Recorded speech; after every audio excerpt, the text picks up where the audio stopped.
参加了几备课吧。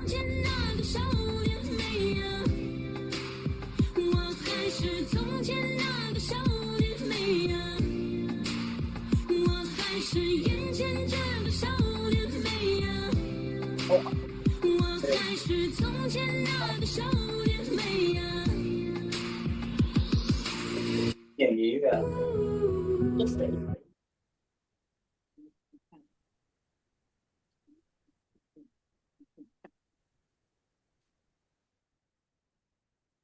各位校友们、朋友们，大家晚上好！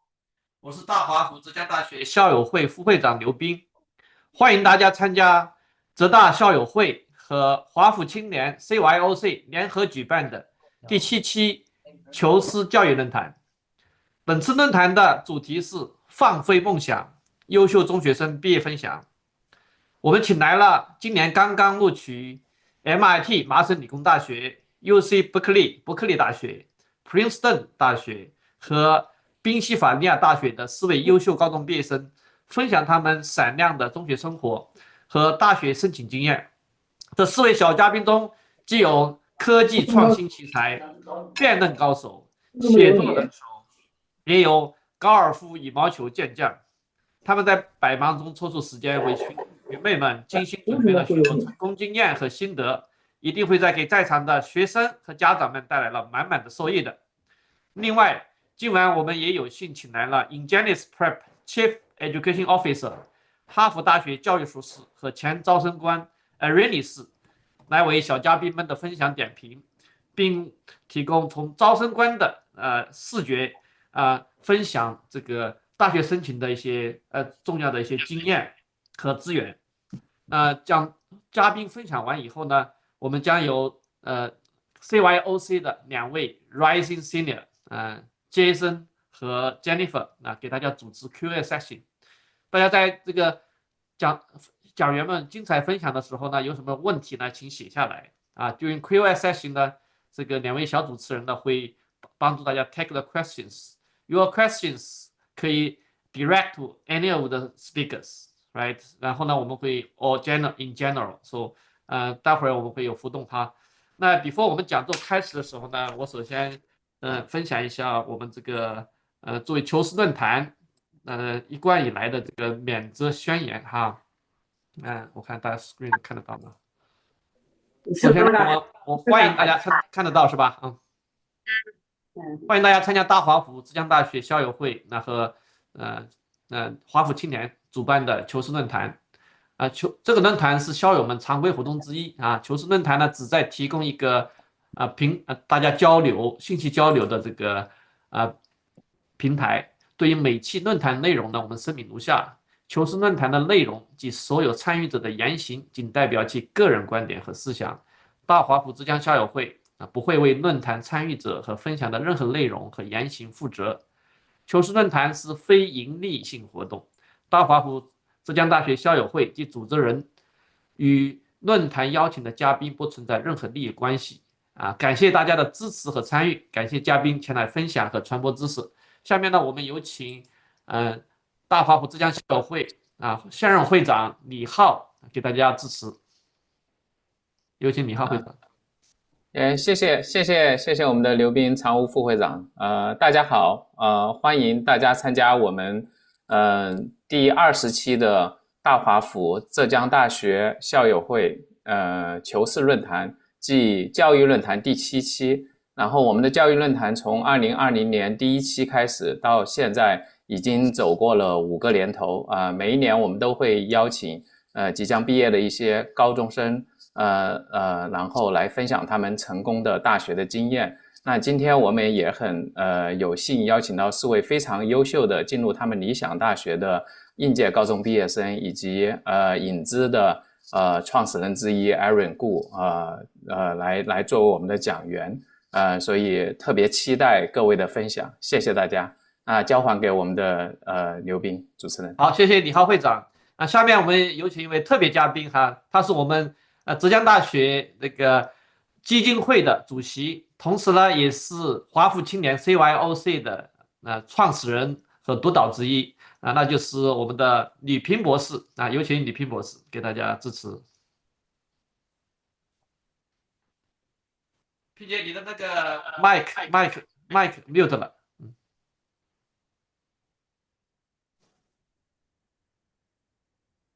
对了。不好意思，大家好，今天非常高兴又来到了求是论坛，是求是教育论坛第7期。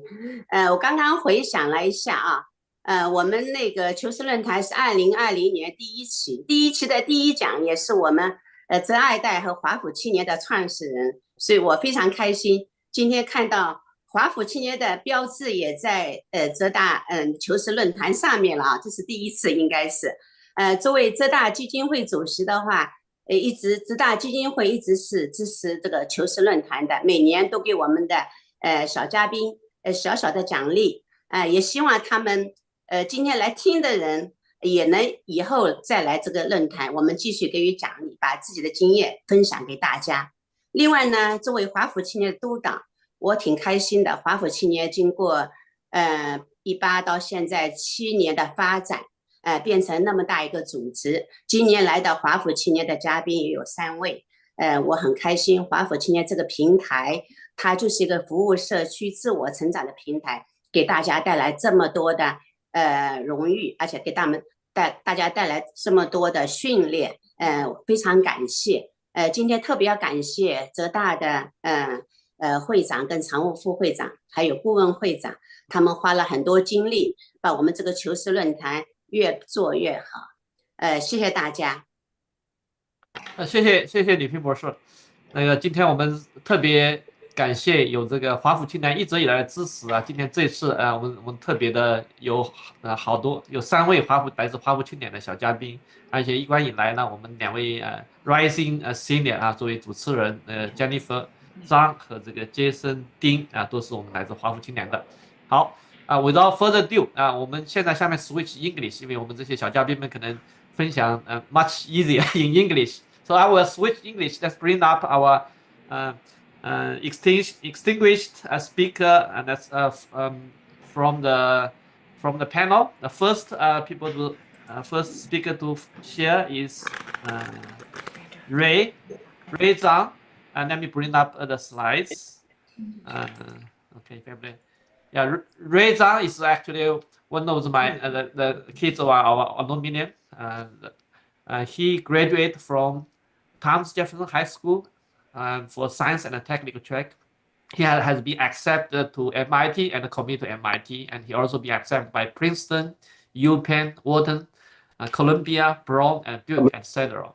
He got a great top 10 reward, Regenia STS. It's a 40K reward with a lot of the great achievement. So let's welcome Ray to share with us his experience in the high school and application process. Let's welcome Jay. All right. Hey everyone. So yeah, my name's Ray. And throughout high school, a lot of the activities I did primarily revolved around science research. So I had a research project within microbiology that I worked on for a lot of my summers and during the school year that I was really passionate about. But then I also did a lot of activities within community service, within the healthcare field, as well as healthcare, and also STEM education for kind of underprivileged communities.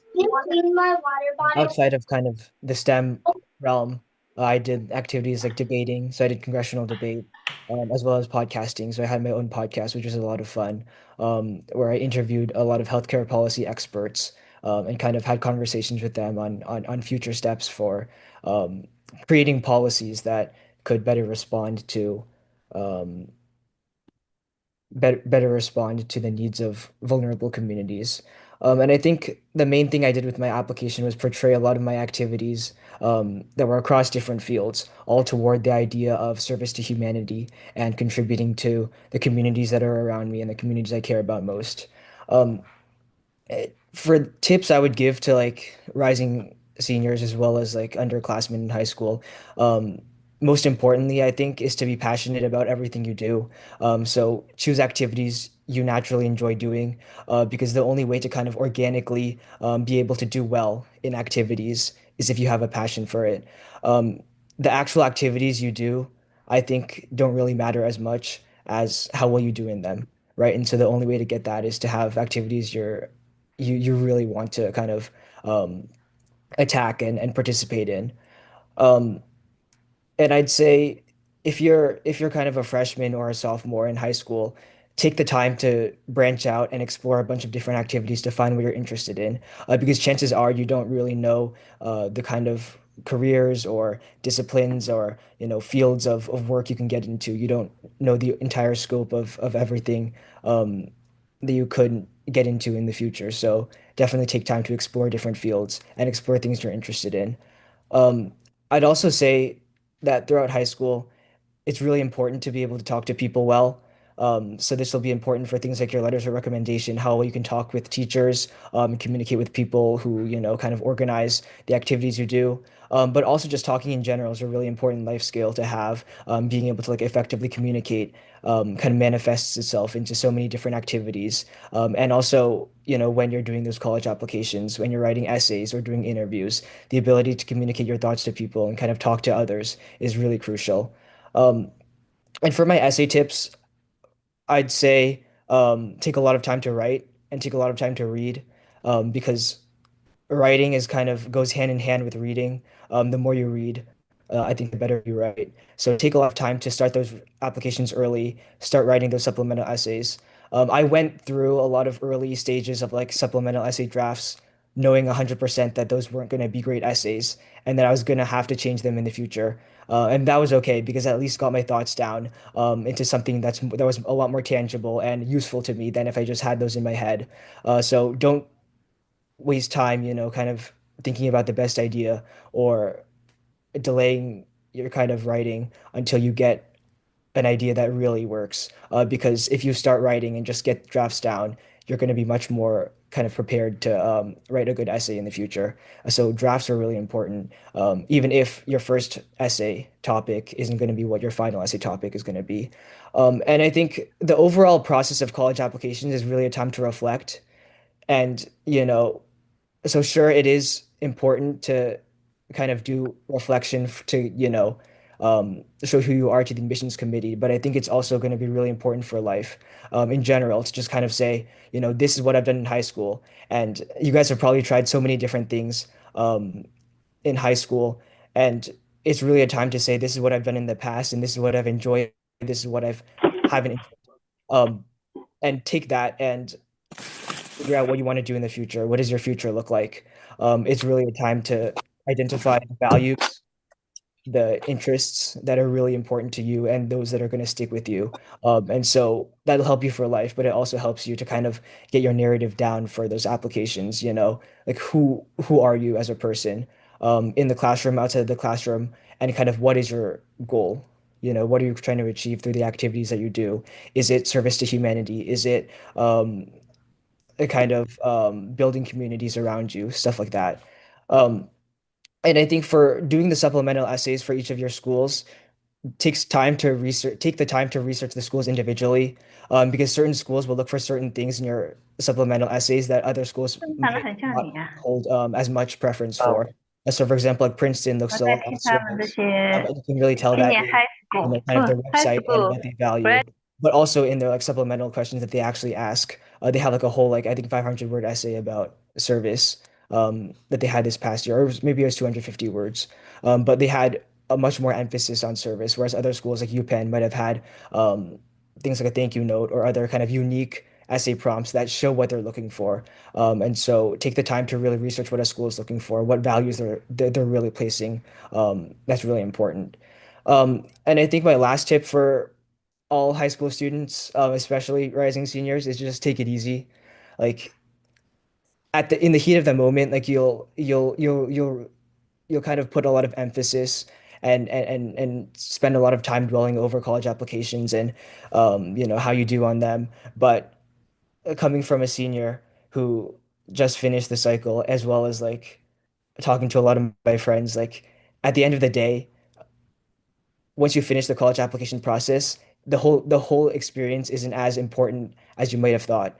Right? You can succeed no matter where you go, and it's really about who you are as a person, not the college you go to. So take it easy, enjoy senior year. It's the last opportunity you have in high school. Have fun with your friends and do all that. Don't stress too much about college applications. Thank you very much, Ray. It's a great congratulations again with a great achievement for your high school life and also application. And you share a lot of great tips. Number one, I like most is like what you do, right? Like your passion, and also start early. And for your essay application, you link your passion with what you write, and also study you pay attention to each supplemental this essay, and which actually you pay really good attention for each individual one, not just copy and paste. Thank you very much. I will believe there's a lot of the student, a lot of your the coming rising seniors, they're going to ask questions. We'll leave their questions to Q&A. So the next speaker, let's bring up the Jennifer. Let me just share her slides.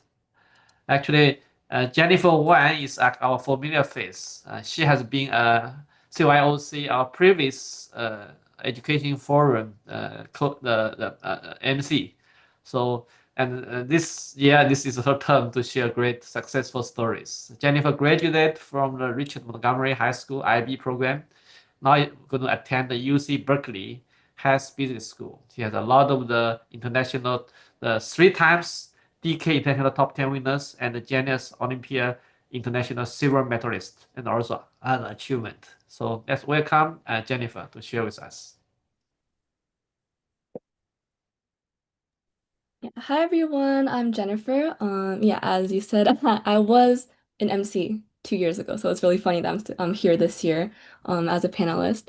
But yeah, I recently graduated from RM's IB program, and I'll be attending Berkeley's Haas School of Business under the speaker program this fall. And today I'll share a little bit about my high school and college app journey. I think looking back, it was more so one of self-discovery because I explored, failed, and grew a lot. But I do think that's how, high school and college app journey should be.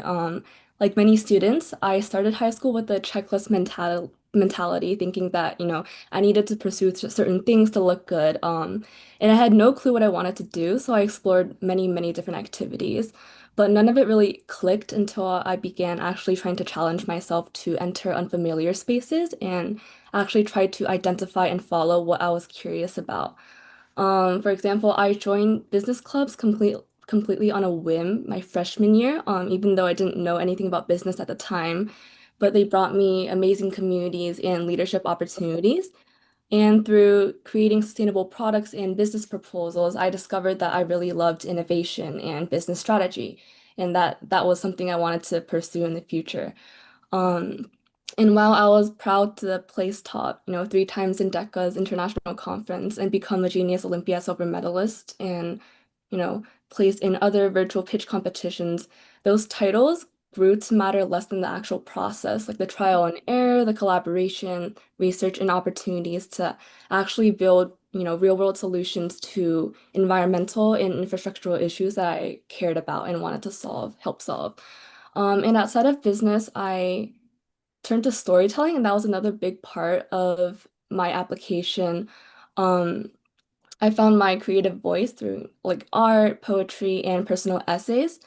And many of these spontaneous pieces were recognized in Scholastic Art and Writing Awards, nationally and regionally, in other poetry competitions, published in some international and national literary journals, and led to an invitation to read my poetry in London. And one of my most meaningful moments was seeing a portrait I drew of my grandma, who lives all the way in rural China, displayed on Capitol Hill. And all of this kind of taught me to care less about the recognition, but more about the fact that I could share my stories and have them be heard and impact others. And so storytelling was also something I emphasized in my application to tie everything together. And community service and leadership were also large parts of my high school career and application. I continue to try to challenge myself through, like emceeing for large-scale events that once terrified me, or designing promotional materials for different organizations, and founding a tutoring nonprofit with 2 partners that has since expanded across the US, China, Kuwait, India, and Spain. And I also led several student organizations, one of which was CYOC. I was former co-president, and Jason, Jennifer, the MCs today are our current leadership. But yeah, in my role, I was able to lead over 500 youth members across over 26 initiatives to, work on different things and better the community.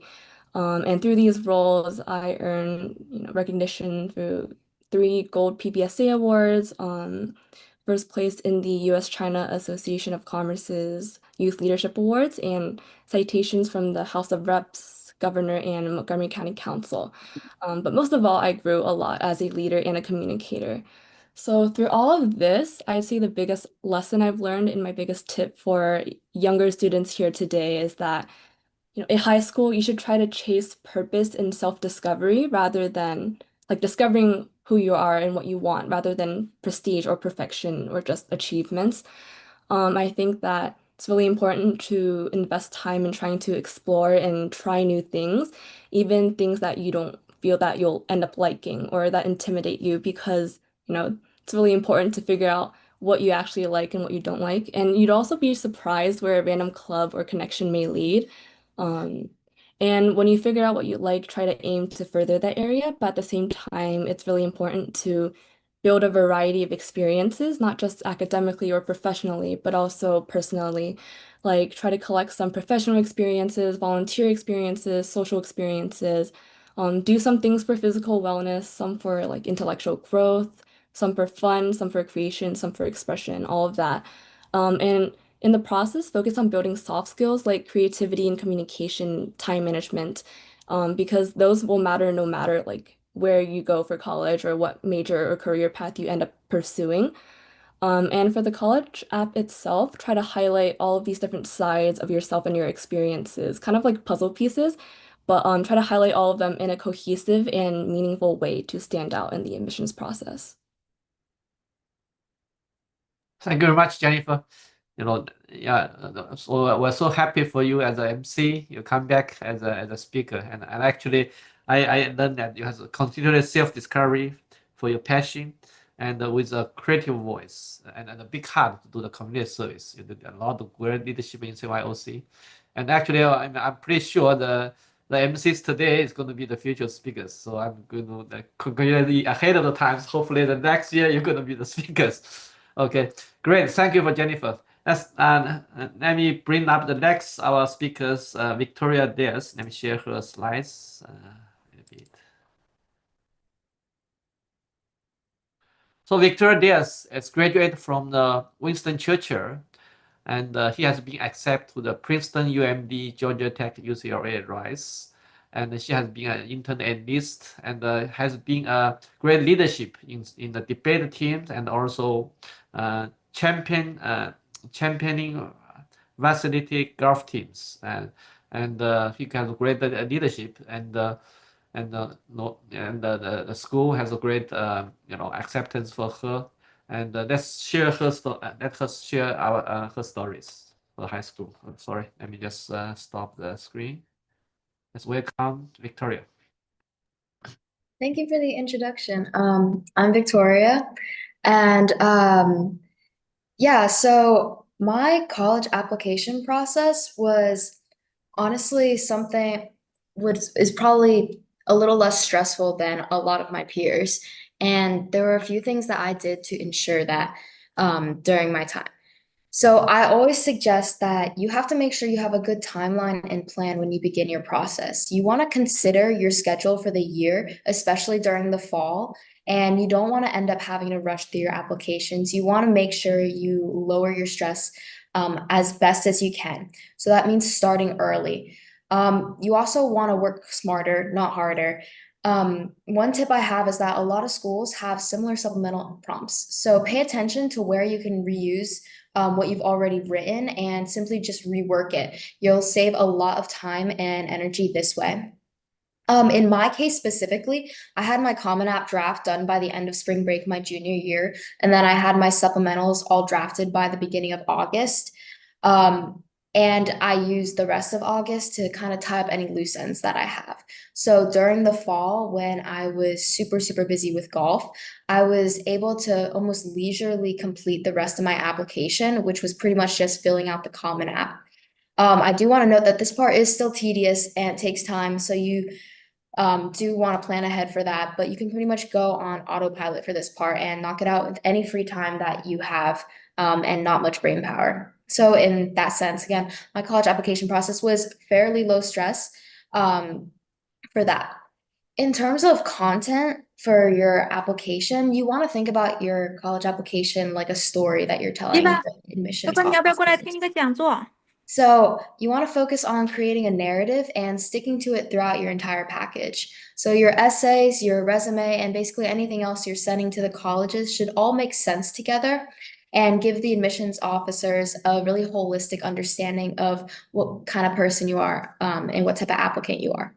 So in my Common App essay, I really focus on defining who I am as a person by drawing out a couple select traits, and then I pulled those through the rest of my essays. I then made sure that my resume and essays reflected my intended major, which was mechanical engineering, and I began that in my Common App essay as well. You also want to be able to draw the admissions officers in, and you want to keep them interested. So this is the part where you have to set yourself apart from the rest of the pool. And a good way to think about it is that these colleges are trying to curate a guest list to a dinner party, right? So they want guests who are distinctive and guests who can bring something unique to the conversation.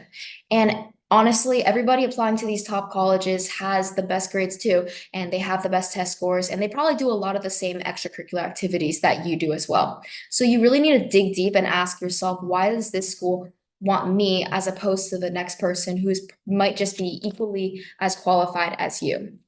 So it's not about throwing everything that you have at the wall and seeing what sticks. That's not going to work. It's about highlighting a couple of standout aspects about yourself and really driving those home throughout your application. And that's how you're ultimately going to sell yourself to these colleges.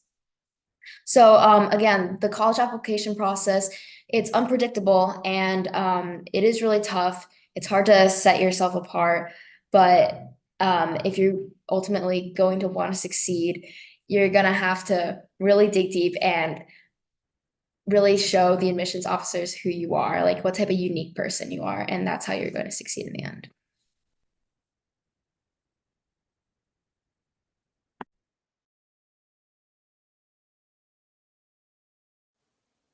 Bing, you are on mute. Bing, you are on mute. We cannot hear you. Sorry. Yeah. Thank you for Victoria. I hear that you started the essay way earlier, spring break. That's the first time I heard. That's great. Actually, that's why you make you so ready, so stress-free by the times you do the October times. So that's a great tips. And also thank you for the sharing of the from the heart the tips how to make you confident, right? How to connect with the admin officers. And then later on, we'll have Erin Gu will share us from admin office perspective of view. He will give us some comments. Thank you, Victoria, again. So let's move to the next speaker, which is Maggie Chen. Let me share her bio here.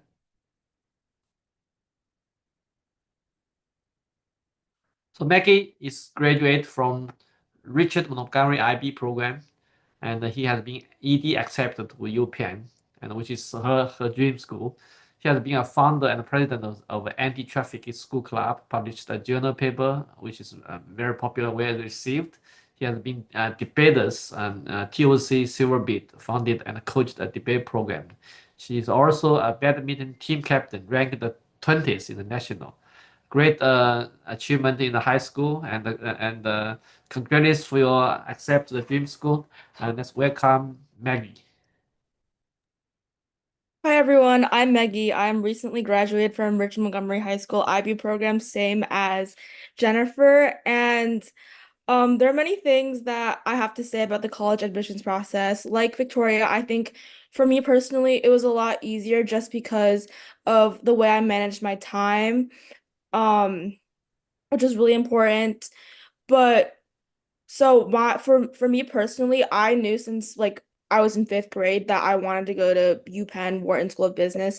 So I really worked the entirety of my middle school and high school revolving my extracurriculars and activities around trying to get in around things that related to business and UPenn. my application truly revolved around human trafficking, which was my number one activity. My anti-trafficking club, and I connected that with badminton and like gender equality in sports. And I published a research paper in an international journal, international economics journal, about the relationship between economic growth and sex trafficking. On top of that, I did a lot of volunteering with CYOC. I co-founded a online summer debate program with Victoria and taught that for 4 summers. I participated in Amy math competitions, and I was ranked top 20 in the nation for badminton, which is what I ultimately wrote my Common App essay about. And as for my tips, like what Victoria said, I think something that really helped me with my application was starting it really early. I finished my Common App essay by the end of junior year, and I really spent that summer after junior year working hard on all of my essays, my activities, on top of like going to a UPenn summer program and whatnot. I know some people that waited until like 11:59 and 14 seconds the night that the application was due. Don't do that. It's very stressful. You're gonna drop your credit card trying to pay for the application fee. It's not a good look. So make sure to get your application done early. And one of the things I like to tell people who ask me for advice is that you should really create a narrative with your application. You want to be well-rounded, but you want to create a story, like who you want to talk about who you are and who you want to be and what you want to do. My narrative was obviously surrounding human trafficking and gender equality. And that really is what my admissions officer told me is what struck her for my application.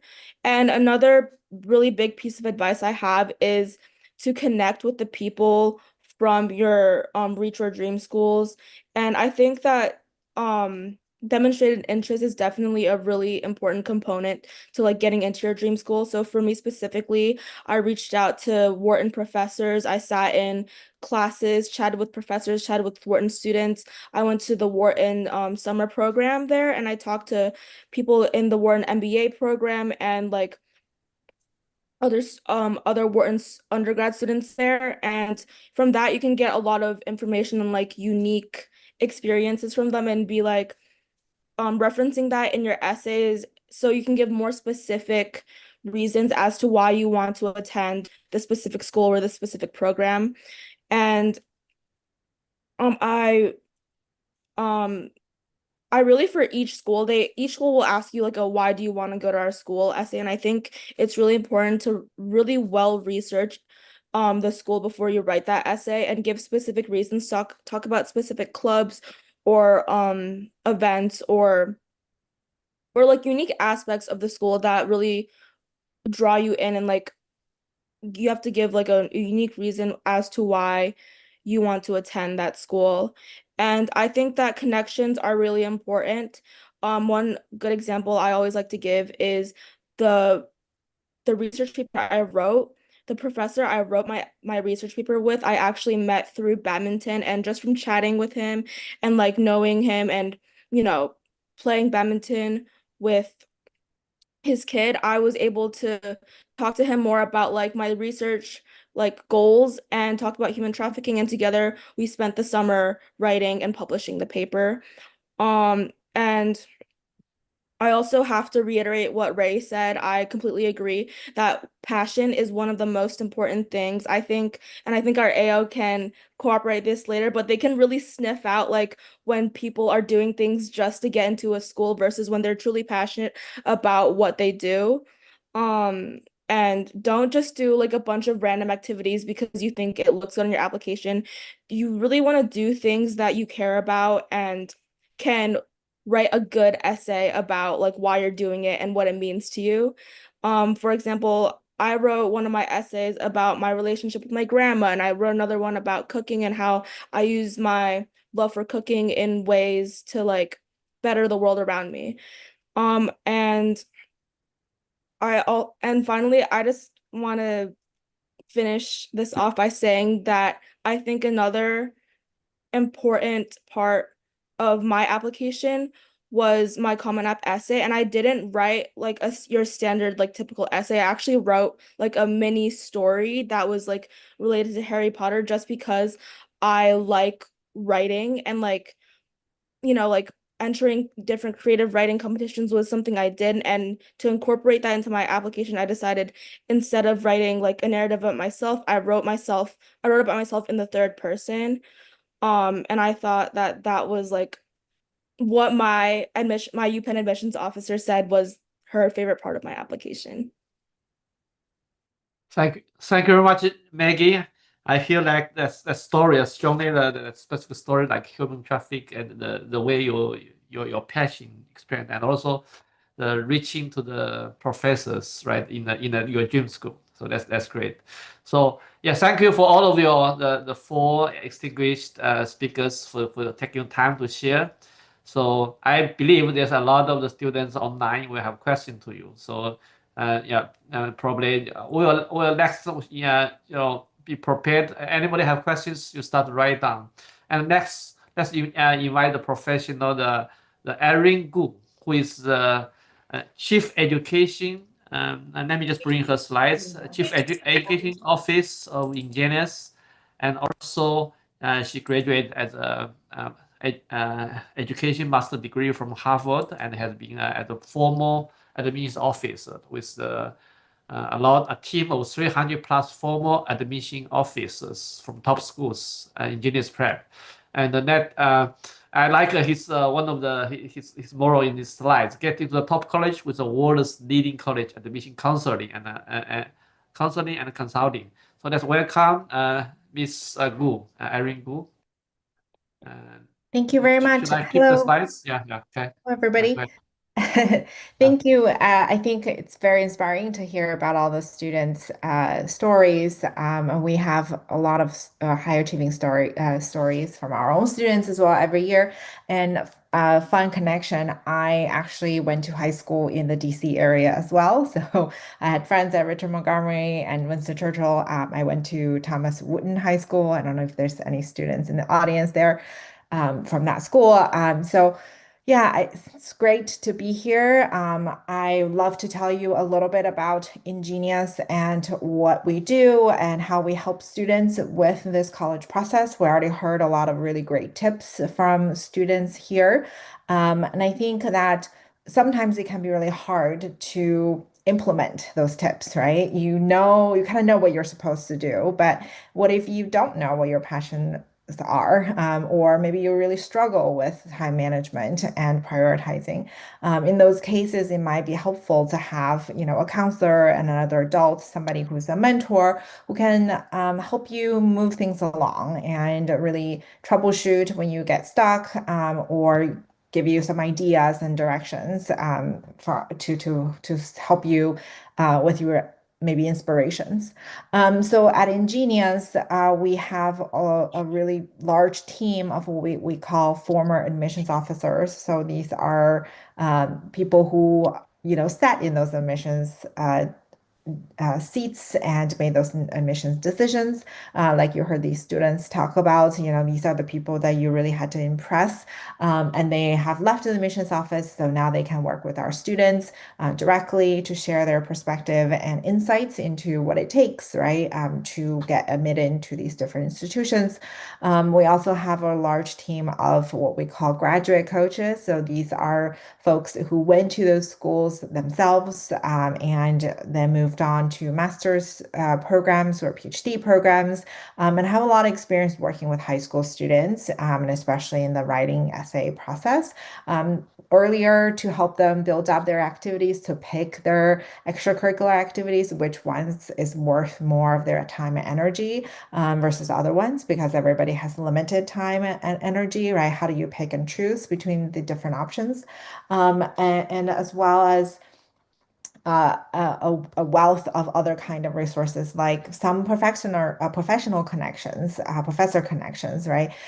Maybe you're not like Maggie and you can't get the professor connection through badminton playing, then we could help you with that. But of course, if you can do that on your own, you're also encouraged to do so as well, right? I think it's always good to be able to have those sort of more authentic relationships wherever possible. But it really allows our students to have a chance to work with professors on a research question or topic and really explore much more deeply than are able to maybe with their high school teacher, even at a top public school. Not sure why it's not showing up here. So we work with students as young as 8th grade to help them think about, you heard a lot of these students talk about, sometimes middle to high school, they're already very intentional about what they're doing, how they're spending their extra time outside of school, maybe even how to pick classes at school, right, to be a standout candidate in the end. So we start the process early. We also work with students who are later in the process and joining us in 11th or even 12th grade. There is definitely a time by which it's a little too late to get help. You're kind of on your own. But if you're still in the process right now, I think over the summer we can still help you. But definitely sort of into the fall, it might be a little too late. So we have really great results across the board with all the students that we help with. You can see it. This is our results so far. We're still having some more students getting in off of waitlists these days. And we're very proud of our students for these achievements. They all are very talented and work very hard. And they are a great network of students themselves, right? So because through Ingenius, some students are going to be going to the same college and they already have some peers that they already know that's outside of their high school. And so they're getting a sort of a little bit of a leg up in terms of getting to know people once they get to campus. And this is a network that continues to support students. We have really good resources for our alumni as well. And then also we have parents who are willing to share their resources with other Ingenius students as well to help and learn about professions, right? So going to college is sort of just one step in a long journey for becoming an adult. A lot of students, even in college, are still going to be exploring their career options, right? And so we have panels of Ingenius parents who will talk about their professions. So what is it like to work in investment banking and finance, or private equity, right? What's the difference? And what does it take to become a doctor or work at the CDC, or in the biomedical the private sector, in medicine or health. So all these resources are available to our Ingenius students and alumni as well. So just another way that Ingenius sort of brings value to the process, in addition to helping you navigate your high school and college application process. If you're interested in learning more, you can schedule a one-on-one free consultation with us. This is the QR code or phone number for my colleague, Diane. And she is very familiar with the schools in the DC area and can really help give you some free advice as well. So get in touch with us. And I think all of us are very happy to answer questions at this point. Thank you very much, Erin. Great sharing. So I think you bring a great help for the community, and we will continue proceed to the Q&A section. I believe there's a lot of questions from the four student speakers, and also they might have the questions to you and to the Ingenius Prep this company, and if we will bring up our MC. Jennifer Zhang and Jason Ding. Let's open up the floor for questions, and we have all the speakers online, and we can direct the questions to any of the speakers. And let's welcome Jennifer Zhang and Jason Ding. You guys take over. Okay. So thanks to all the panelists for your wonderful input. We each have 5 questions for you guys, and it would be great if each one of you can give inputs on those questions. So the first one is, what was your overall strategy or mindsets going into the college application process?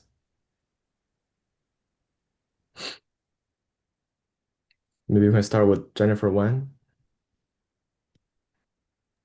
Yeah, for me, I think mine mainly like my main strategy was trying to tie together all of my interests and experiences because I think when I was, trying to work out what to put for my college app and stuff like that, like I felt that my things were a little scattered, so I tried to find common threads between everything I did.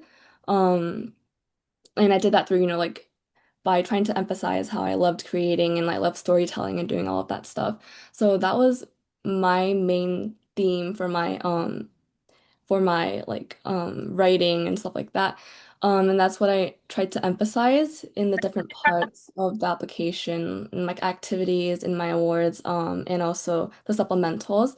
And I tried to emphasize kind of like pieces of a puzzle, like each little thing, but like tie them all together, to show that, they were all working towards one purpose, basically.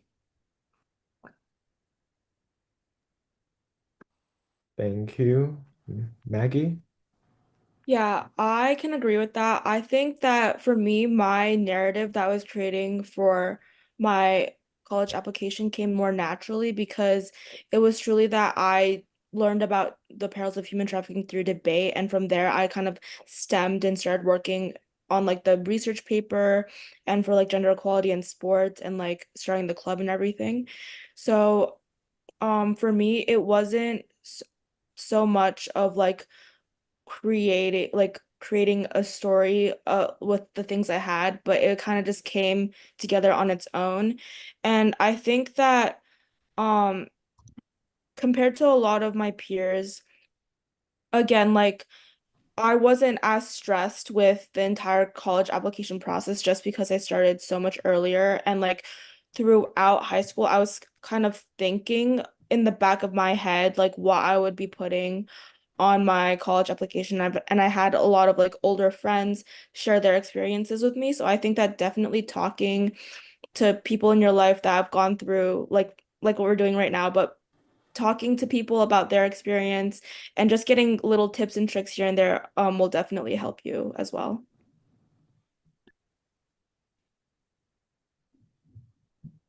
Victoria? Yeah, so unlike Maggie, I didn't really have as solid of an idea of what I wanted to do in college and with my career, but I did know that I wanted to go to Princeton. So my biggest thing was focusing on conveying passion, because I didn't want to be a bland applicant. I wanted to, be someone interesting, as I said, and again, like Jennifer also said, I want to tie my entire package together really well.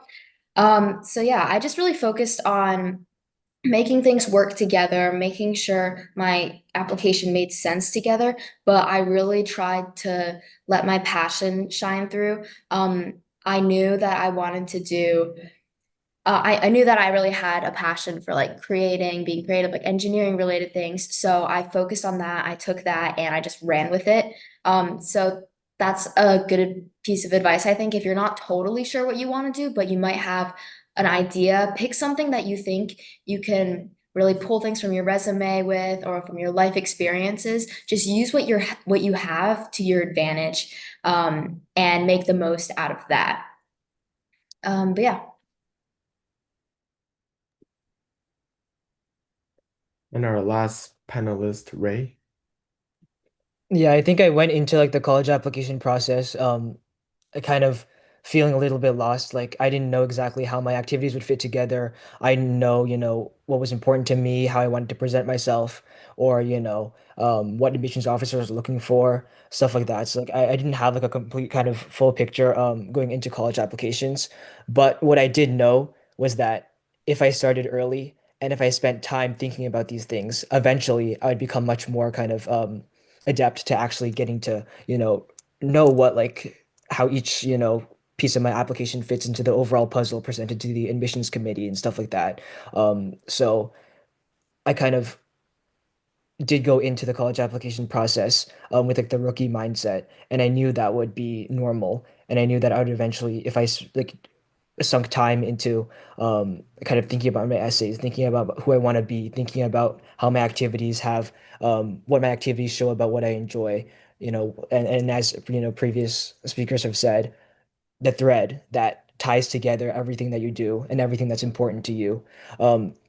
You'll eventually, as you keep writing more essays, supplementals, finding resources, talking to upperclassmen, talking with their friends and everything kind of comes together by the end. So definitely don't be stressed if you don't know exactly, how you want to present yourself or how you want your application to look right now, because it eventually it'll work out if you just start early and dedicate time into it.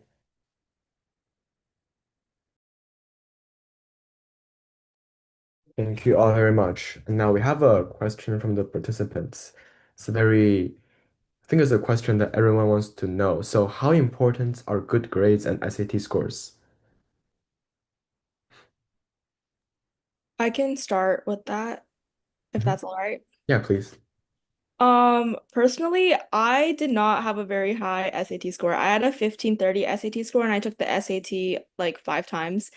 And the entire time I was like, oh my God, I'm not gonna get accepted anywhere because I have a low SAT score. And I'd be like, just researching like what is the average score of someone like who goes to UPenn Wharton, and I'd just be stressing a lot about that. But I know people who have gotten really high SAT scores and didn't get into any of their dream schools, and I know people who have really low SAT scores and got into like all of their dream schools.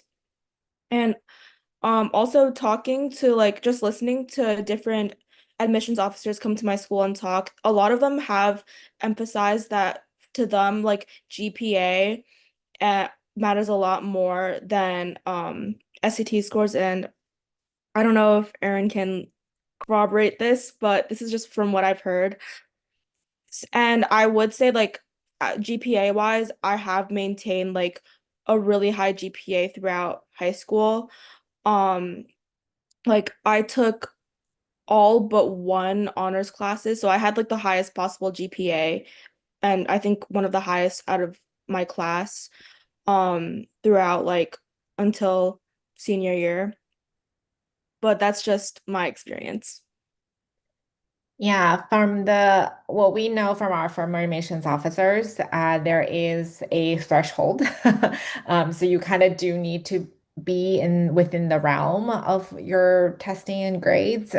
So grades are definitely more important than testing, like Maggie said.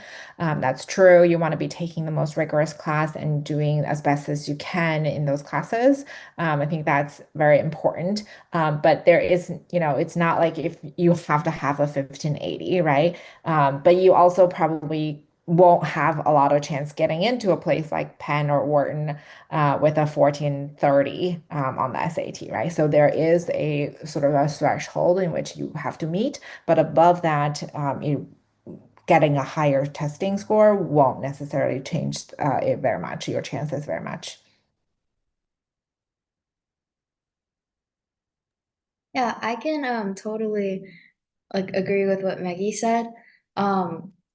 For me, from my experience personally, I had like pretty much I had pretty good stats. I had a good SAT score. I had again like the highest GPA possible. And I had like the best scores I could have gotten on all my APs. But I actually, from all the Ivies that I applied to and like Ivy equivalent schools, Princeton was literally the only one that I got into. I got like waitlisted from 2 others, but I think it just goes to show that having good test scores really only provides like a baseline. It's like it's something that colleges look at just to kind of like weed people out and take their like first set of picks basically, but it doesn't set you apart from other people. It's kind of just like, oh, you're competitive enough that we can like look into your application further and really consider you. But having really good test scores in itself will not do enough to get you into a good score, into the school that you want to. You really need like your entire package to work for you. And yeah, I don't think you need the highest test scores as long as you're kind of in that realm of competitive scores and like competitive GPA, you'll be okay. So you don't need to stress about having like a 1600 SAT and like the highest GPA possible. But it matters. It matters to a degree, but it's not what's gonna like finally make the decision for you. Yeah, I agree. I think like your grades in SAT are just one part of your application and one way to show that you have like academic propensity, that you enjoy learning, that you're like you kind of like being stimulated intellectually. But it's not like the only way, right? You can have so many more activities that can also corroborate your propensity in academics. And I think one mistake I think a lot of people make is that they sink so much time into like their grades that they don't do anything outside of school. Please don't like stress yourself out too much over like academics purely, because there's so much more room to show your creativity, and kind of you have a lot more room for growth outside of school in your activities. So it's definitely important that you keep those up. So don't let like your grades and your academics bar you from that. And one pro tip is, if the SAT isn't working for you, try the ACT. Like genuinely do that. Because I took the SAT and that was fine for me, but I had a lot of friends who took the SAT and found that when they actually tried the ACT, they did a lot better. Because just kind of like the thinking that goes on behind those two tests is different. So definitely do that if the SAT isn't working for you. Okay, we have another question from the chat. What AP classes or coursework did you take in high school, and how would you recommend students to choose classes?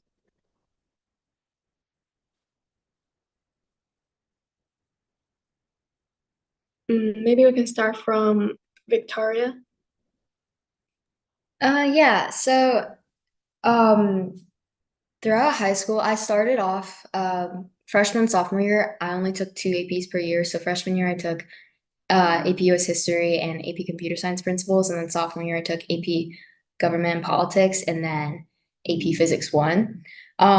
So those first 2 years, I took it pretty light, got a little experience in testing for APs. Junior year, I took a full AP schedule, and I was trying to, again, this is during the time where I didn't totally know exactly what I wanted to apply for. I was kind of considering econ, but I also had like engineering in the back of my mind. So I took classes like econ, I took statistics, but I also took like biology and BC calculus, and a couple others. But I tried to keep the classes I was taking pretty well-rounded, but also like indicative of what direction I wanted to take my studies in college. And I recommend you try to do that. Again, it's not the end of the world if you don't know yet. Like I didn't really know my junior year what I wanted to do, but if you know you want to do engineering, for example, like take more physics courses, take more math courses. If you want to do like econ, take statistics, take econ. Senior year, I kind of knew that I didn't want to do econ or like finance anymore, so I took like AP Chem, and then I took like AP equivalents, like multivariable calculus, differential equations. But I, again, just tried to push my coursework, like course load in the direction of what I was applying for, just again, to kind of keep my narrative cohesive. I think it's good to explore though. You don't need to know 100% what you're going to do in college. Again, high school is a time where you actually take classes because you have the opportunity to take a lot of classes, figure out what you like. And I definitely recommend using that to your advantage. I also, my senior year, I took AP Art History, which was completely like unrelated to everything I'd studied beforehand, but I kind of just took it like for fun, honestly. And I had to get my art credit. But yeah, like take the classes that you are interested in. That's the best way to use like your time in high school. But also challenge yourself.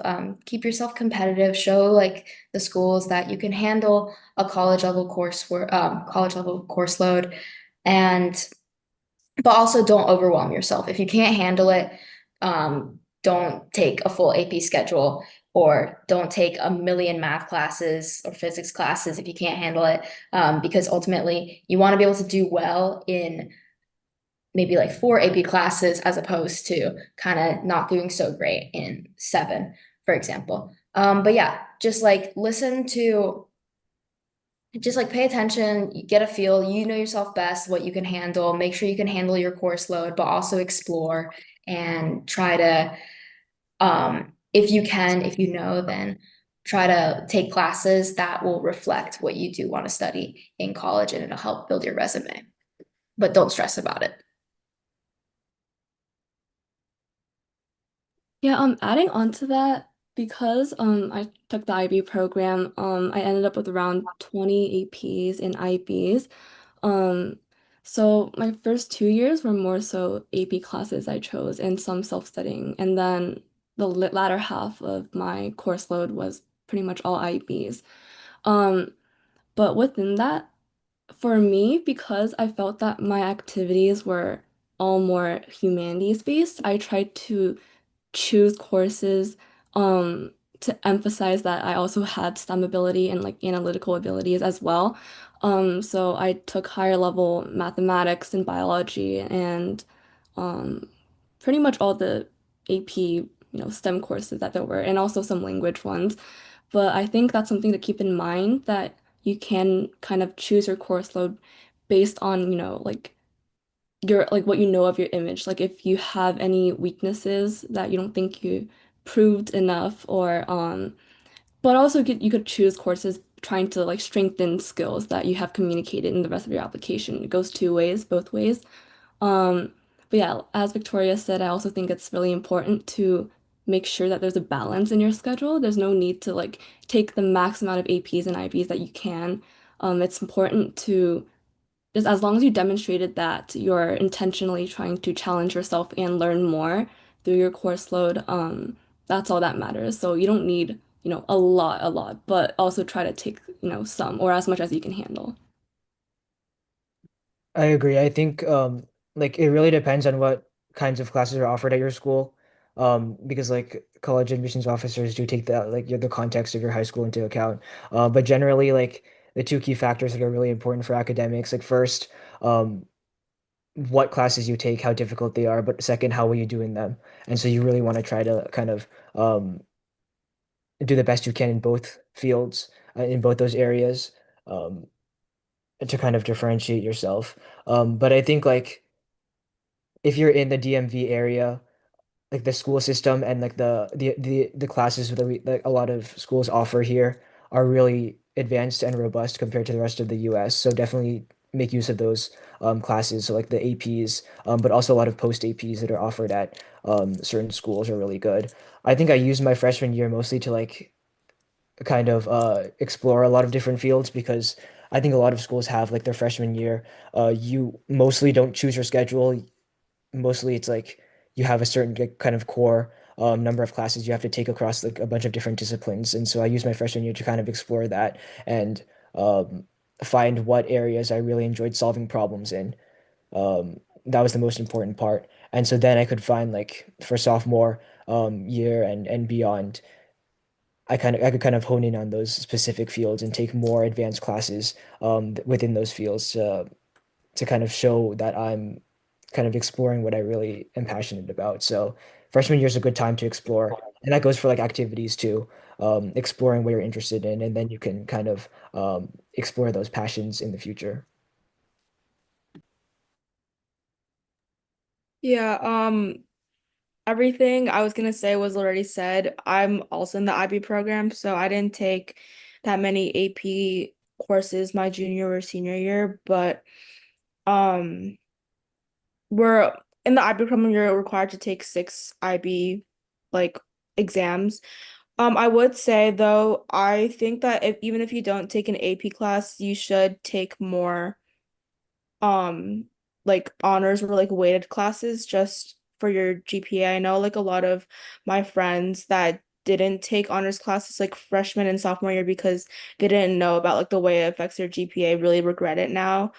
Um, and like I like literally like by mistake took honors band instead of like regular band, which is the equivalent to like what everyone else took. So I just had a higher GPA than everyone. So I think it may be helpful, like even if you don't want to take a full AP schedule, at least incorporate like some other honors classes or like aim to have more weighted classes in your schedule.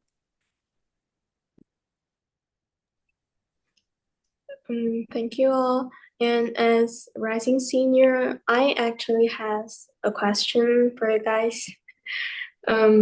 What advice would you give to someone just starting their college search? Ray, do you want to start first? Yeah, sure. I think at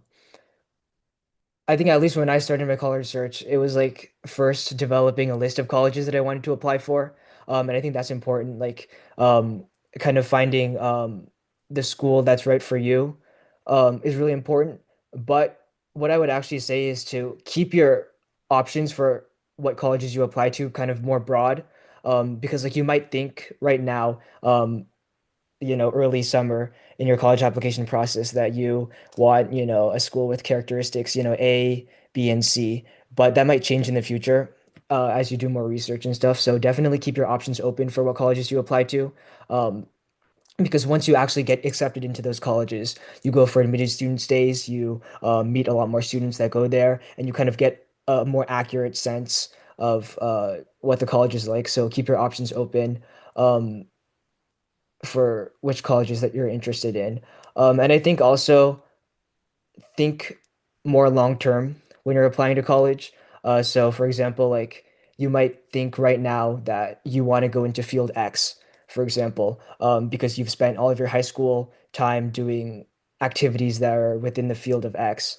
But once you actually apply to college and you actually get accepted into college, you'll realize that it's really easy to change majors. And so, whereas you thought before that you were going to go into field X, now you have Y, Z, and a bunch of other fields that are open that you could possibly major in now that you've been accepted to college. And so, your plans might change. So, definitely have kind of keep your options flexible when you're making that college list.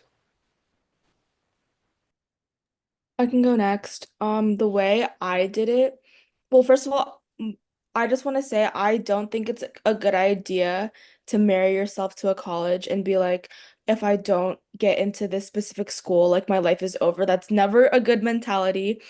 Even though I said I've been wanting to go to Wharton since I was like in fifth grade, like, and I kept on telling myself like it's okay if I don't get in. There are plenty of other good schools, and I think it's just mentally it's very hard on you mentally, especially during such a stressful era of your life, to be married to a school because genuinely, I feel like someone can be successful at a lot of different schools, and it's just unnecessary to be completely enamored with one or like think that you have to get into this certain school. It's just a bad mindset. But for me, I personally applied, I prepared applications for 17 schools, but I only sent in applications to like 5 of them. Because I applied early decision to UPenn. It means that you can't apply early to any other binding private schools. And it means that once you get into UPenn, you can't apply to any other schools. That means that if you get in, you have to go. So I didn't end up applying to most of the schools on my list, other than UPenn and like a couple like public schools like UMD and like the UCs and like UMich in Chicago. Um, but I think like around like 10 to 20 schools is what I've seen most commonly. I think 17 was pretty manageable for me because you just have to manage your time well. Don't wait till the last second.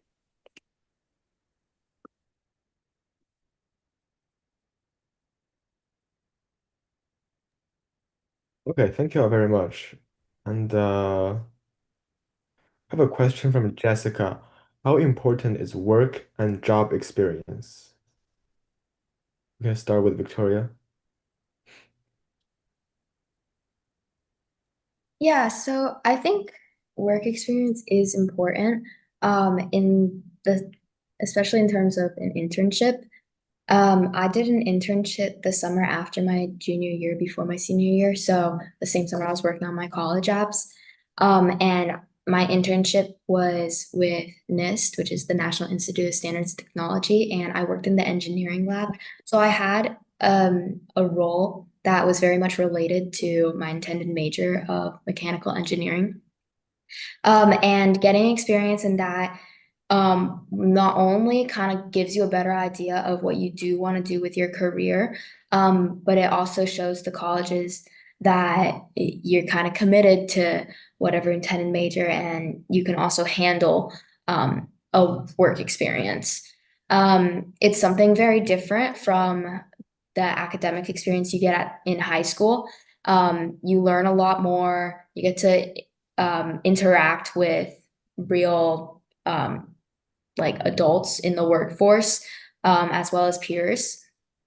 I do think it's really important. I think it sets you apart. A lot of people do internships, and I think if you don't, it makes you significantly less competitive. So some schools will offer internship opportunities as well during the school year. For example, Churchill does. So you can do an internship as like an 8th period or 7th or 8th period. But ultimately, I think it is good to get work and job experience. It's also something that you can write about in your essays, which is really important. But yeah, it's just good experience to have ultimately, even if you can't prove that it helped your application, it does help you in the long run for your own like job search and career determination. Okay. Not to be contradictory, but I didn't do any internships, nor have I worked a job, or nor did I write about a job in my college application. And I think that what I did write about was like some volunteer coaching I did from badminton. And I think it also really depends on what major you want to apply to.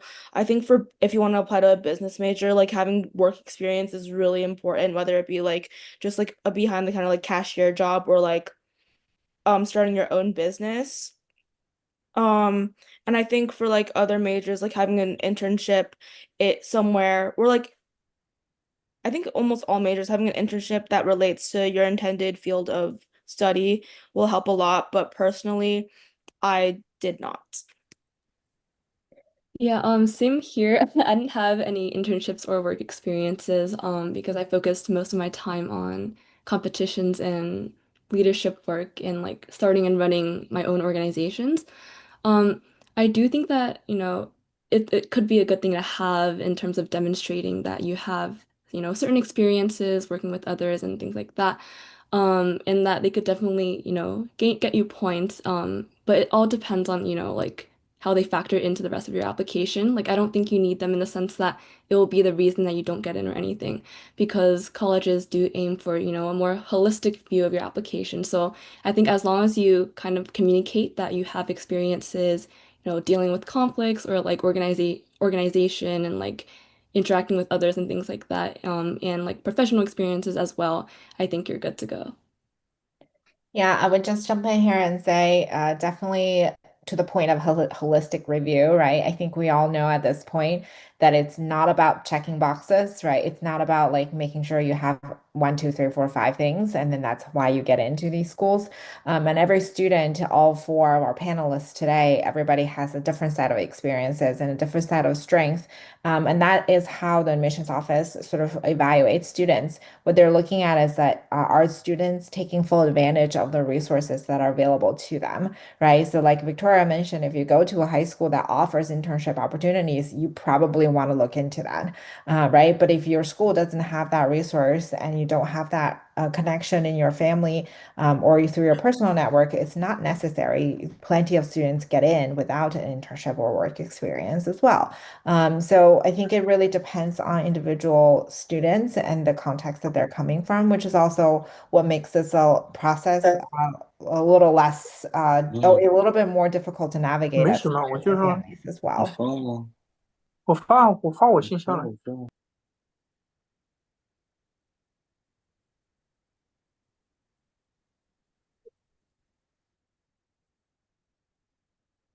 I see a chat question for me actually. So if it's okay, hosts, if I can just jump in and answer it. Yeah, go ahead, please. Okay. I think the question is what the advantages and disadvantages for early action versus early decision. I think probably any of our panelists could answer this question as well. So early decision is a binding agreement.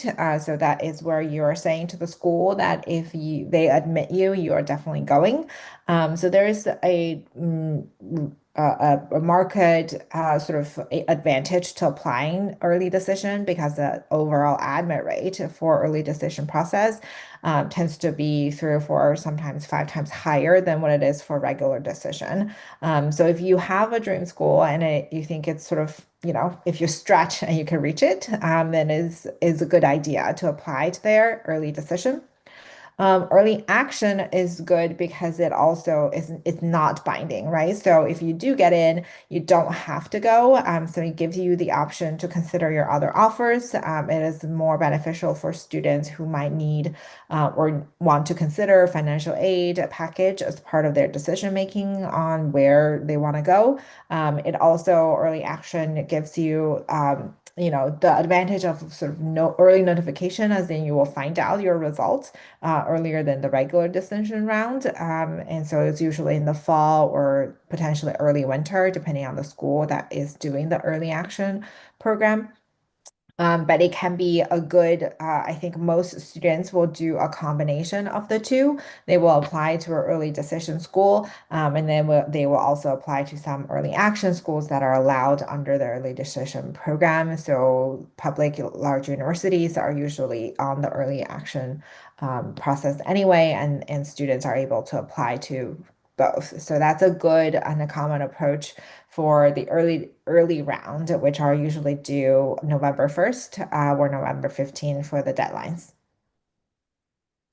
Well, I just want to add real quick. If you guys are gonna ED somewhere, please make sure that you can afford it. If you are admitted, because I've had a lot of friends who are thinking too much about ED and how competitive schools were, and oh, if I need to get in first, and then thinking about the finances and everything. But please make sure it is feasible that you can attend, have a talk with your family and everything like that.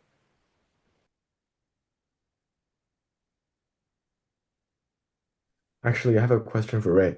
So after you get into a school, do you have to make your deposit right afterwards, or is there a time period for you to allow to gather money, collecting your bread? I think a lot of top schools and a lot of schools that people on the panel are going to don't really have deposits. You can just kind of accept your term of admission. But I just mean for affording education, the actual tuition that you pay, not necessarily the deposit. Because if anything, the deposit will be almost nothing compared to the 100K Yeah. Okay. cost of attendance. And if for some schools, for some people, if you get into a school early and you break that agreement, your school could get blacklisted, and that brings shame upon you and your family for years to come. So, would not recommend Don't it. do that. Definitely don't do that. Usually, if you get offers for a regular decision round, you have about a month before you make your final decision on which offer you want to accept. And in that process, you can compare scholarship and financial aid packages between schools. So that is for the regular decision round. Okay, I believe a lot of people are interested in recommendation letters. So, what did you guys do to help your recommenders with writing a stronger letters? For communicate? me, Yeah. I made sure to have literally the best relationships with my teachers. It means like going to talk to them after class every day, where during class every day, always helping them out, going during lunch, going after school, just building a really good relationship with them, telling them about your life, the things you do, and like truly building a true relationship with them, and like have them be someone that you talk to daily. You're probably gonna have one of your junior year teachers as your recommendation letters. You don't want to just pick two teachers that you like, because chances are a lot of other people are also gonna like them and ask them to be ask them to write your letters of recommendation. What I actually did is, one of my teachers I got really extremely close to, and we kind of talked back and forth and drafted-ish the rec letter together, where like he would ask me like what things I wanted to include. He would tell me what he wanted to include, and it was more of a dialogue rather than like an just singular exchange. And for my other rec letter, I was thinking about which teachers I wanted to write my rec letters in the beginning of junior year. So I picked a teacher that I had an okay relationship with, but like everyone else dislike, so I could work on having a better relationship with her and having her write me a better rec letter, because less people would ask her to write them one. And I think it worked out pretty well. I actually got to read one of my rec letters and I was really happy with it. I read it after I got admitted, but I think that for me worked pretty well.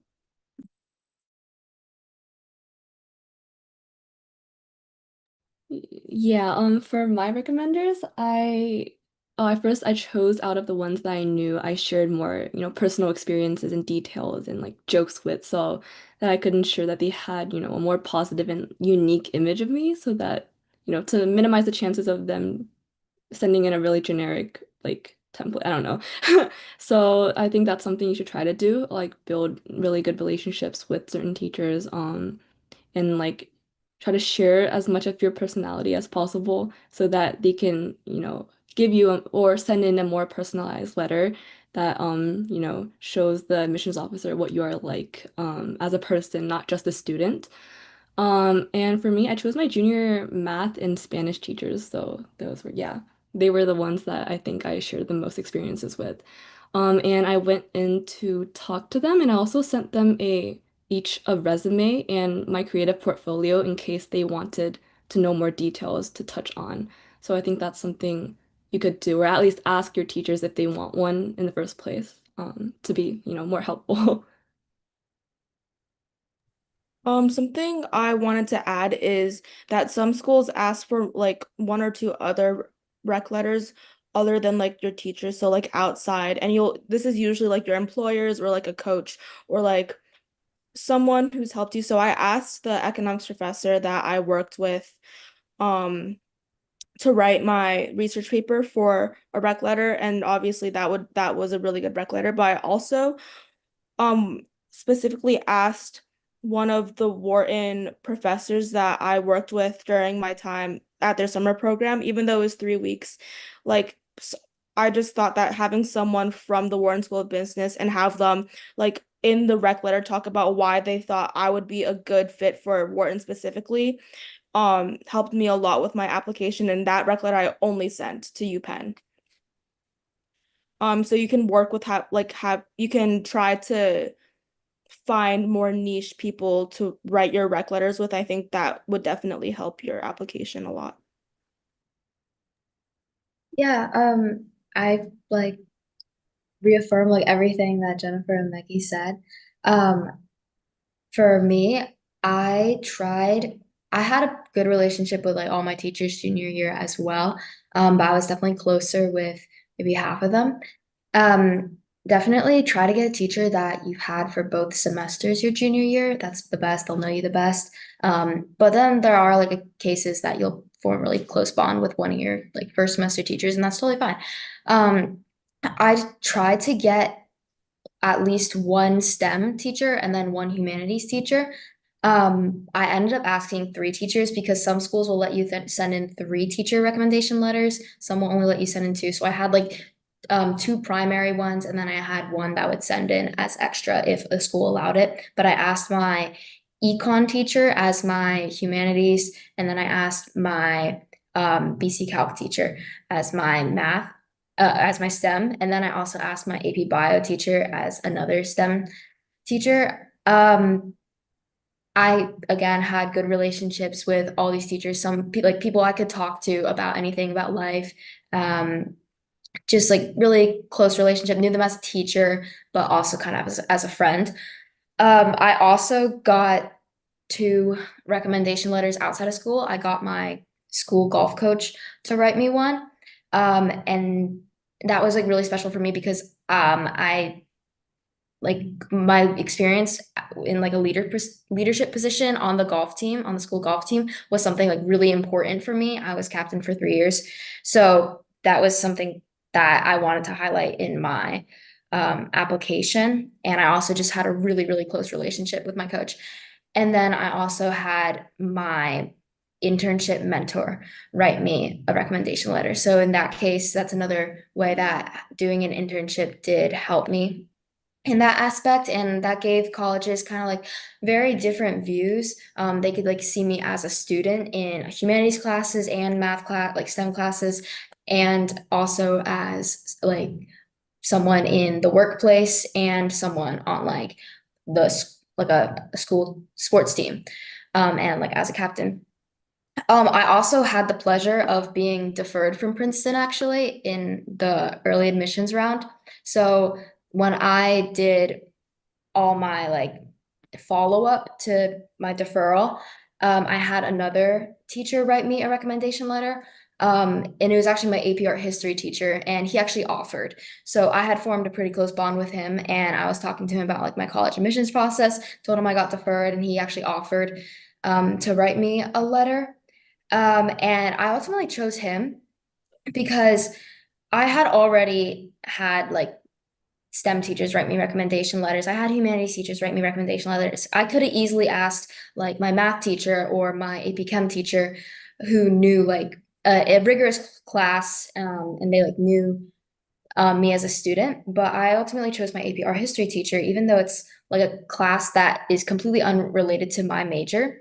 It again like kind of adds another level to me as a person, and the admissions officers can see me as a student in a totally different class and how I can like appreciate art and something from a totally different angle. So I think just like getting these recommendation letters from different people who see different sides of you, it really like lets the admissions officers gain a better understanding of who you are as a person. So it's not always about like getting all your math teachers, you know what I mean? Like you want to kind of be more holistic.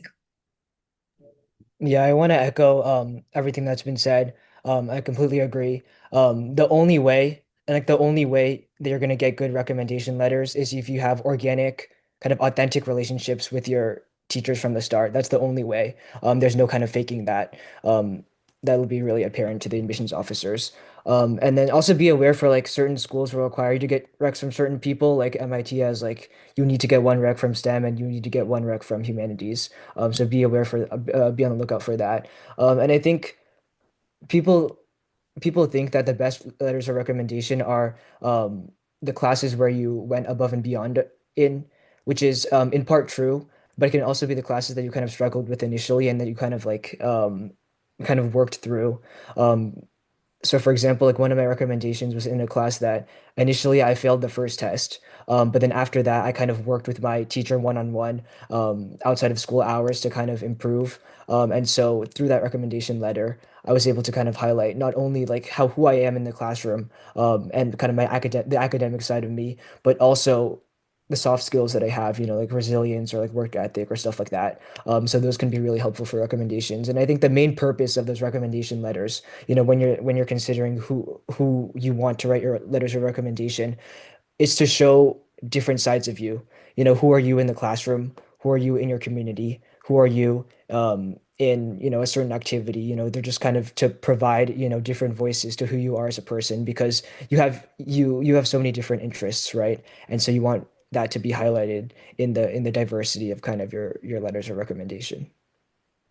I just want to say, as a former teacher, I know I always appreciated when my students, were asking me for letters, but then also gave me some additional materials to review or, sat down with me and talked through, so that I had specifics that I could include in my letters. And that's something that we help our students to navigate as well for their teachers, to help them remember, because sometimes, teachers are teaching hundreds of students, and then maybe a lot of students are asking them for letters of recommendation, and you don't want them to write a very generic letter for you.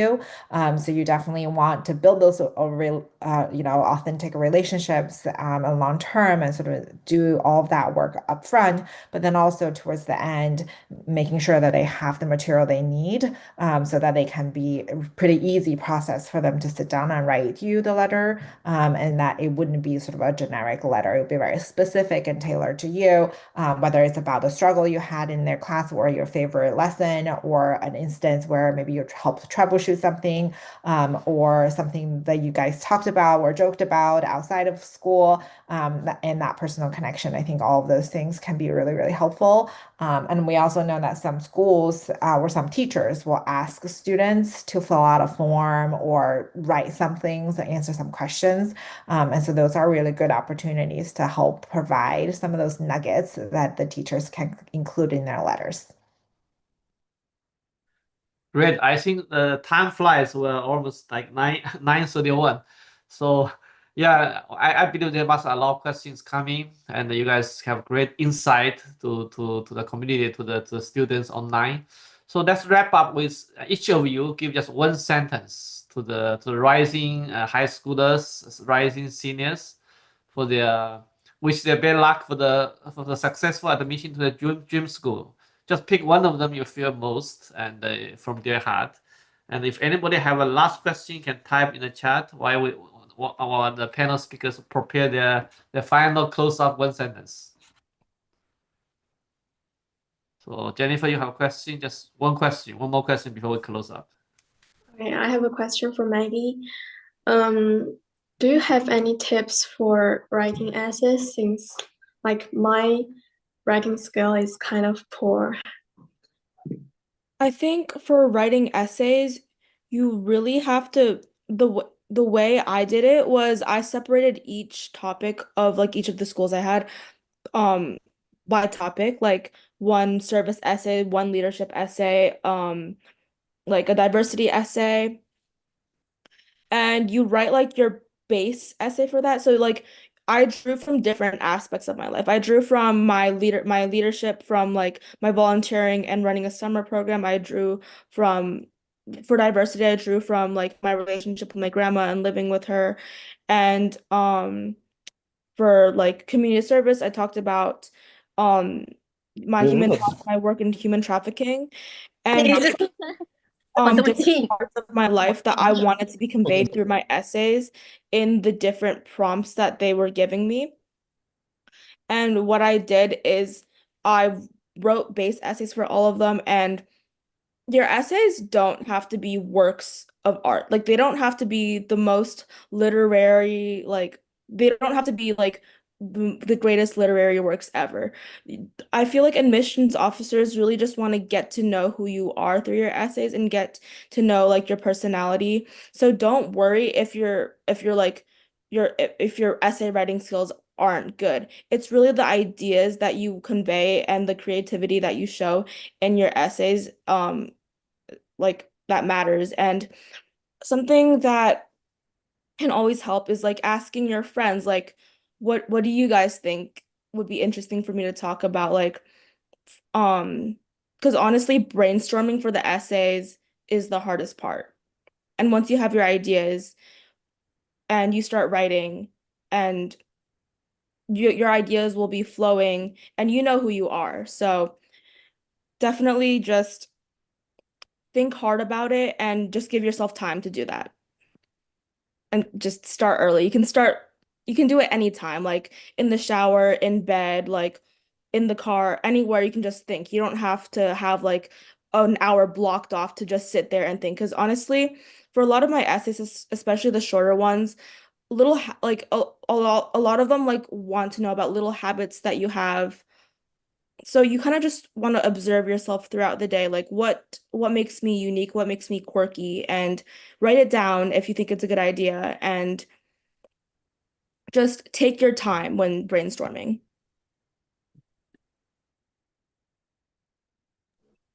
Thank you. I'm planning to start my essay now, like these few days.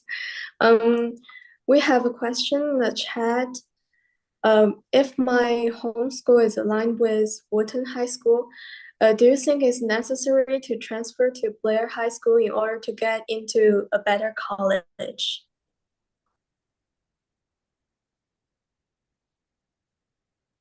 So I think this maybe Erin can answer these questions. Yeah, it's a good question.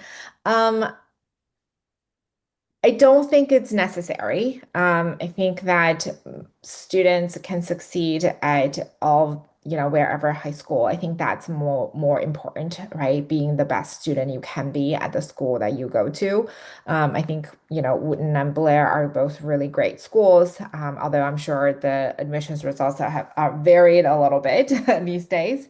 But I think, at a more competitive school, it is going to be harder to be the best student or to get the highest GPA or be the top 10% of your class. And so in some ways, it could be a little bit better to be at a place that is maybe not as cutthroat or not as rigorous or competitive in those ways. Not to say that one is maybe like sort of different from the other, but I went to Wharton. I certainly liked my experiences there, and I went to Dartmouth College. I did my process by myself too, but this was, many, many years ago, and there wasn't college counseling at that point. I wish I had some help. Maybe I could have gone somewhere else as well. But I think you end up, where you're meant to be. I think I'm really happy with my Dartmouth experience, but I think it really depends on the student. It is not necessary to switch high schools just for the college process or for college admissions results, because it will depend on the resources available and also how your student sort of competes in the different high school. And you want to be at the top of your high school wherever you go to. You definitely want to be the top 5% or top 10% if you're aiming for the Ivy League caliber kind of equivalent schools. Thank you, Erin. Thank you for all the speakers. So let's wrap up with one sentence you are giving just to all the rising students, and let's Maybe start with Ray. I can Great. start. Sorry. So Please. I think that this is a important process, and it can be very stressful. I think I just want to remind all of the students, all of the seniors, that you have a lot of support, whether it's your friends, whether it's your family. Make sure that you rely on them. You're not alone in this process. People are here to support you. You have your teachers as well. So remember to use them and use them as your support system as you navigate a both exciting but also can be a stressful process. Yeah, that's great. Actually, Erin this time bring up a great resource from the professional. Then you have experience from the as a student, you go to the Dartmouth and Harvard and at the mini office, and now they bring a tons of this great resource to us. So probably I was looking out based on our interests. If you are really interested, you can get this professional help, and we probably can arrange some special seminar from Erin's to get more detail from that. So you probably can send a feedback from the chat if you would like this type of the seminar. So please type your request. So while we are waiting for your reply, let's start with all the speakers to give us one last sentence to conclude our Q&A session today. So we'll start with Ray, please. Yeah, I think my 2 cents is just, I said it before and I'll say it again, just take it easy. Like at the end of the day, like in the long term, college applications is, no matter who you are, not worth stressing over and shutting down everything else in your life over at all in any capacity. Please enjoy your senior year. Do keep up with college apps, but that's only one thing in your life, and you have other commitments like your family, your friends, having fun, and all that you also have to attend to. So please don't stress too much. Enjoy your journey. of high school, and you'll reach your dream school. Thank you, Ray. So the next one is Jennifer. Yeah, I think my message is just to chase growth rather than perfection and enjoy the process, because I think in the long run, it's more important to actually explore and learn and find yourself than, anything else. Yeah, chase growth, always continuous growing. Right? That's a life goal. Get into college, after many years of work, we're always doing that. Thank you, yeah, Jennifer. That's Victoria, please. My biggest piece of advice, I think, is just to keep pushing. There are going to be times where you're going to be exhausted, you're going to feel burnt out. If you don't get into your dream school in like the early round, like I did, it might be defeating, it will be deflating. You're going to feel really bad and you might want to give up. You won't want to put in that like extra effort, go the extra length. But college apps, they're going to be over before you know it, and you're going to be at the end of your senior year, and ultimately you don't want to regret anything. So always put in that extra bit of effort, even if it means like staying home one weekend instead of going out with your friends. You just want to put every bit of last effort that you can towards reaching your dream. And ultimately, whatever happens. Don't stress about it. Things will work out in the end, but leave with no regrets. Yeah, leave with regrets. Keeping pushing to reach your dreams. Thank you, Victoria. Great inside wisdom. And let's go to Maggie. I think my most important message is don't compare yourself with your peers. Don't look at what other people are doing and be constantly thinking, am I doing enough? Are they doing more than me?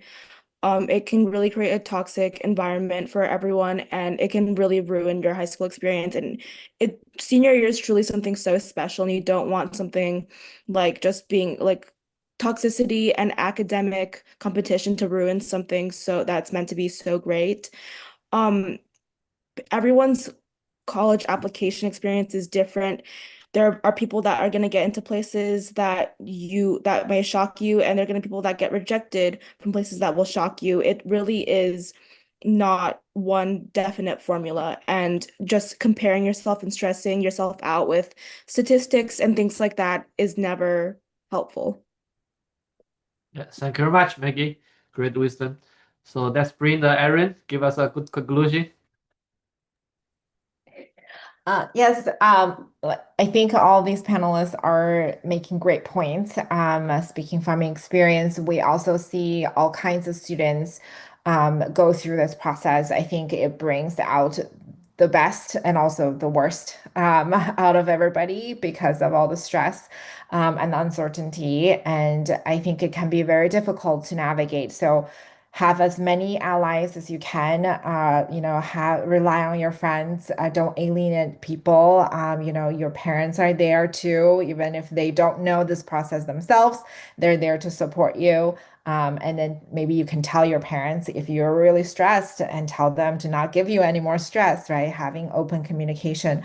I think that we want everybody to have a smooth process and to be proud of the work that you produce. I think you want to be happy with the application you put in and think that it's the best representation of you and it's the best work that you have done. So as long as you give it your all and put in all of your efforts, I think no regrets, and whatever happens with the decisions, some of it is out of your control, and that is okay.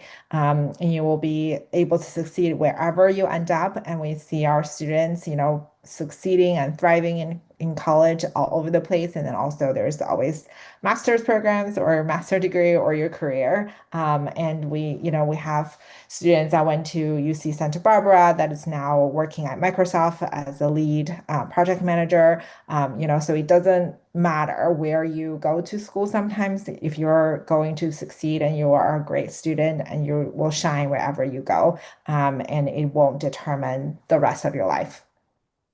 Thank you, Erin. You bring up a good point for the open communication with parents. I know there's a lot of parents online. So previous seminars, we do have this question. So it's how to communicate with parents. Parents have a good heart, push the kids. We don't have enough time to talk about today. And also, I always try to, emphasize that we do have helps like Erin's teams. So if you feel under stress, your parents feel need some helps, you can always consult those experts. So if you can provide feedbacks, the alumni this seminar, we can arrange this corresponding the one. Okay, for the pre-model with even for the parents, with students, for all the help and the resource. Thank you again for all the panels. Thank you again for all the people which design the flyers and the contribution or the ZUAADC alumni. We do a lot like a good work to bring this together. So let's ask the previous 这个会长，这个是我们的前任会长和我们的顾问会长赵军，给大家做一个 close，and 他介绍我们ZUAADC这个，我们还有一些很 excellent program for 我们这个 community。那是有请赵军，我把我的 slide 给你分享一下哈。Thank you, Bing. Good evening, everyone. So first of all, I would like to thank you all of you to come in this seminar. So as we have seen that all the guest speakers, moderators, and volunteers did a very great job.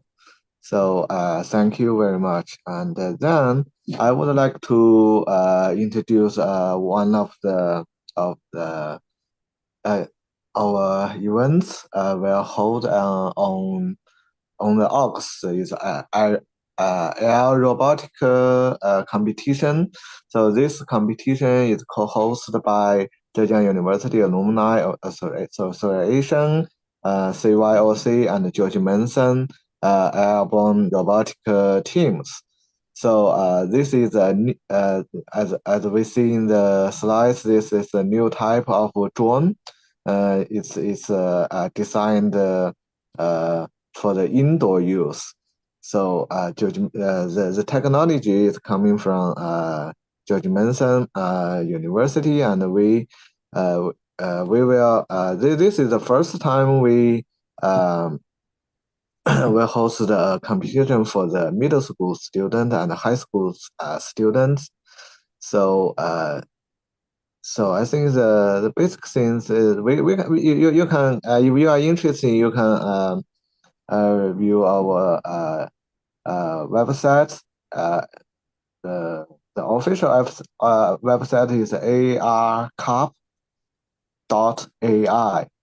Yeah, the last line, the arcup.ai.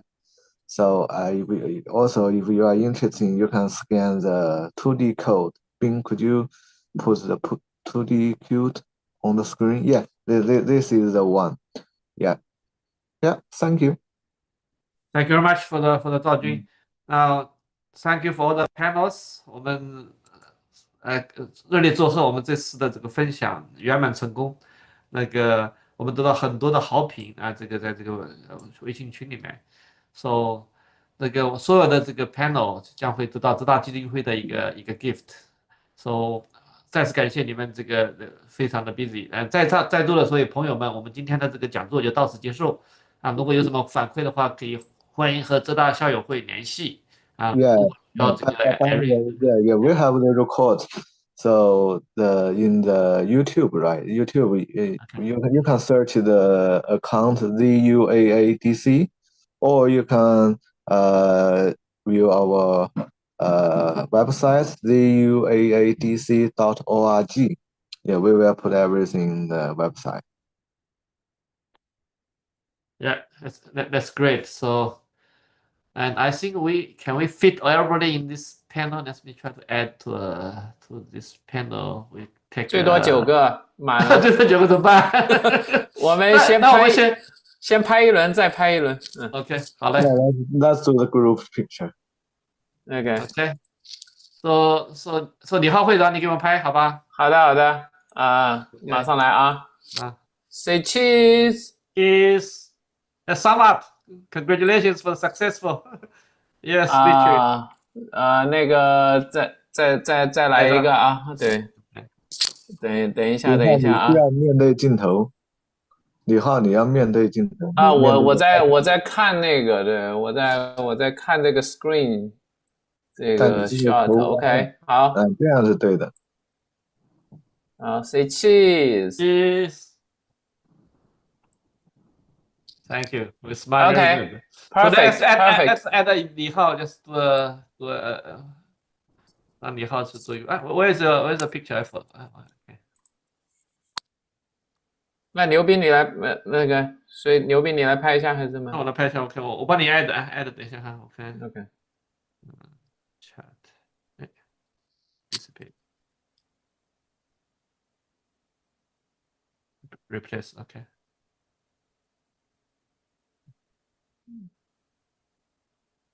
Sorry, I kind of messed up. Remove spotlight. Did you got the error panel? Okay. Gallery, multi speaker gallery, okay. But that's multi speaker, right? 这是 reward. Now I'm the biggest. You're the biggest. So everybody else is gone, right? Okay. Let me just add them back. Add spotlight. Okay, good. Let me add them. Okay. Add Victoria. 大家稍等，最后一下。Add Ray. Add.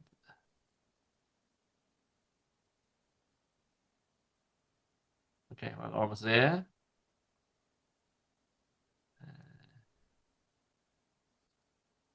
Okay, we're good. Okay. Yeah.